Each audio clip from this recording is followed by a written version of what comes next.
സംസ്ഥാനത്ത് cable TV സേവനങ്ങളുടെ നിരക്കുകൾ വർദ്ധിപ്പിക്കുമെന്ന് കേബിൾ ടിവി ഓപ്പറേറ്റേഴ്സ് അസോസിയേഷൻ അറിയിച്ചു. വർദ്ധിച്ചുവരുന്ന പ്രവർത്തന ചെലവും പേ ചാനലുകളുടെ ബ്രോഡ്കാസ്റ്റിംഗ് നിരക്കിലുണ്ടായ വലിയ വർധനവുമാണ് തീരുമാനത്തിന് കാരണമെന്ന് അസോസിയേഷൻ വ്യക്തമാക്കി. സംസ്ഥാനത്ത് കേബിൾ ടിവി സേവനങ്ങളുടെ നിരക്കുകൾ വർദ്ധിപ്പിക്കുമെന്ന് കേബിൾ ടിവി ഓപ്പറേറ്റേഴ്സ് അസോസിയേഷൻ അറിയിച്ചു. വർദ്ധിച്ചുവരുന്ന പ്രവർത്തന ചെലവും പേ ചാനലുകളുടെ ബ്രോഡ്കാസ്റ്റിംഗ് നിരക്കിലുണ്ടായ വലിയ വർധനവുമാണ് തീരുമാനത്തിന് കാരണമെന്ന് അസോസിയേഷൻ വ്യക്തമാക്കി.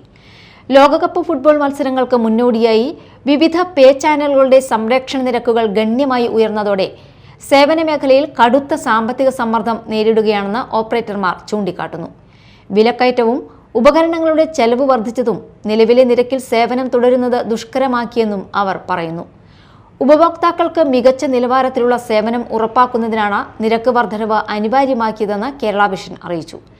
ലോകകപ്പ് പോലുള്ള വലിയ കായിക മാമാങ്കങ്ങളുടെ സംരക്ഷണത്തിനായി പേ ചാനൽ കമ്പനികൾക്ക് ഉയർന്ന തുക നൽകേണ്ട സാഹചര്യമുണ്ടെന്ന് അധികൃതർ വ്യക്തമാക്കി. പുതുക്കിയ നിരക്കുകൾ പ്രകാരം ക്ലാസിക് പ്രൈം പാക്കേജിന് 270 രൂപയും ഇക്കോണമി പാക്കേജിന് 300 രൂപയും ഡിജിറ്റൽ പ്രീമിയം HD പാക്കേജിന് 350 രൂപയുമായിരിക്കും ഈടാക്കുക. പുതിയ നിരക്കുകൾ ഉടൻ പ്രാബല്യത്തിൽ വരുമെന്നും ഉപഭോക്താക്കൾ സഹകരിക്കണമെന്നും സംഘടന അഭ്യർത്ഥിച്ചു. News desk media time.